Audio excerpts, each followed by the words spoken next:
Hello అండి, నమస్తే. Welcome back to our channel STR gallery. ఈరోజు కారా ఎలా ప్రిపేర్ చేసుకోవాలో చూపించబోతున్నాను. కారా బూందీ అంటాం మేమైతే. మా ఇంట్లో చిన్న ఫంక్షన్ ఉంటే ఇలా కారా బూందీ చేసాము. చాలా చాలా టేస్టీగా ఉంటుంది. మీరు కూడా చూస్తారని అలాగే ట్రై చేస్తారని ఈ వీడియో తీశాను. చాలా బాగుంటుందండి, ఖచ్చితంగా ట్రై చేయండి. ముందుగా 4 కేజీల శనగపిండిని తీసుకొని వాటర్ వేసి రిబ్బన్ కన్సిస్టెన్సీలోకి వచ్చేలాగా కలుపుకోవాలి.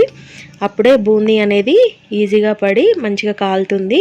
ఇలా కలుపుకున్నాక ఇందులో 1 టీ స్పూన్ వరకు తినే సోడా యాడ్ చేసుకోండి. బేకింగ్ సోడా అంటాం కదా, అది యాడ్ చేసుకొని కలుపుకోండి. ఇప్పుడు పిండికి సరిపడా ఉప్పు వేసుకోవాలి. ఇందులో ఇలా ఉప్పు వేసుకున్నాక 3 టేబుల్ స్పూన్ల కారం యాడ్ చేసుకోవాలి. కారం తక్కువ తినే వాళ్ళైతే కొంచెం తక్కువ వేసుకోండి, ఎందుకంటే మనం బూందీ కాల్చాక మళ్ళీ ఉప్పు కారం మళ్ళీ కొంచెం యాడ్ చేస్తాం కాబట్టి. ఇలా యాడ్ చేసుకొని డీప్ ఫ్రైకి సరిపడా ఇనుప కడాయిలో ఆయిల్ పెట్టుకొని ఇలా ఆయిల్ హీట్ అయ్యాక బూందీ గరిట ఉంటుంది కదా, దాంతో ఒక గిన్నెలో పిండిని తీసుకొని ఇలా రుద్దుతూ ఉంటే బూందీ అనేది ఆయిల్లో పడి మంచిగా కాలుతుంది. చూసారా ఎలా పడుతుందో. ఇది అమ్మమ్మ ఇద్దరు కలిసి చేశారండి. మీకు ఉపయోగపడుతుందని ఈ వీడియో చేశాను.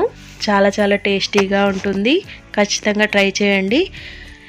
తెలంగాణ సైడ్ అయితే ఏ పెళ్ళిళ్ళైనా ఫంక్షన్లైనా ఇలా కారాబూందీ లడ్డు చేస్తారండి. ఖచ్చితంగా మా సైడ్ అయితే చేస్తారు. మేము చేసేది ఎలా ఉందనేది మీరు చెప్పండి కామెంట్ సెక్షన్లో. చూసారా, బూందీ అయితే కాలిపోయింది. ఇలా మంచిగా కాలాక తీసి పక్కన పెట్టుకోండి. బూందీ అనేది పిండి మొత్తం ఒకటేసారి ప్రిపేర్ చేసుకొని ఒక పెద్ద గిన్నెలోకి పెట్టుకోండి.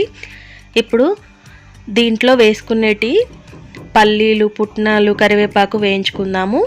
ఇప్పుడైతే ఇది కాలింది కదా, ఒక గిన్నెలోకి వేసుకోండి. ఇప్పుడు ఒక 3/4 కేజీ వరకు పల్లీలు తీసుకొని ఇలా వేయించుకున్నాము. ఇలా వేయించుకొని పక్కన పెట్టుకోండి. చూసారా ఎంత బాగా వేగాయో పల్లీలు. చాలా చాలా బాగుంటుందండి ఈ కారా అనేది. ఇప్పుడు పల్లీలు పక్కన పెట్టుకున్నాక ఇందులో పుట్నాలు వేసి కాల్చుకోండి. ఇప్పుడు ఈ పుట్నాలు కూడా మంచిగా కాలాయి.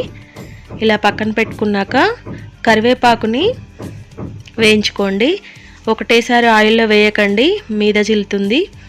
ఇలా ఒక గంట తీసుకొని అందులో మెల్లిగా పెట్టి కొంచెం మెల్లిమెల్లిగా వదులుకొని కాల్చుకోవాలి. చూసారా, అందులో పచ్చి వెల్లుల్లి వేసామండి దంచి. తర్వాత మనం కాల్చుకున్న పల్లీలు, పుట్నాలు వేసుకొని ఉప్పు, కారం 1 టేబుల్ స్పూన్ వరకు యాడ్ చేసాము. ఇలా యాడ్ చేసి మంచిగా కలుపుకోవాలి బూందీకి పట్టేలాగా. చూసారా, కొంచెం కారం అయితే యాడ్ చేసాము. మీరు కారం ఎక్కువ తినే వాళ్ళైతే కారం కొంచెం యాడ్ చేసుకోండి. పిల్లలకి కూడా స్నాక్స్ బాక్స్లో పెట్టొచ్చు. ఇంట్లో స్నాక్స్ ఏమైనా కావాలన్నప్పుడు ఈజీగా ఇలా 15 డేస్కి ఒకసారి ప్రిపేర్ చేసి కూడా ఇవ్వచ్చండి. చాలా చాలా టేస్టీగా ఉంటుంది, వద్దనకుండా తినేస్తారు పిల్లలైతే. అచ్చు బయట కొన్నట్లే ఉంటుంది, బయట కొన్న మిక్చర్ లాగే ఉంటుంది. చాలా బాగుంటుంది. మీరు కూడా ట్రై చేయండి. మీరు కూడా ట్రై చేసి మీ ఫీడ్బ్యాక్ని కామెంట్ సెక్షన్లో తెలియజేయండి. వీడియో నచ్చితే లైక్ చేయండి, షేర్ చేయండి, కామెంట్ చేయండి, అలాగే సబ్స్క్రైబ్ చేసుకోండి.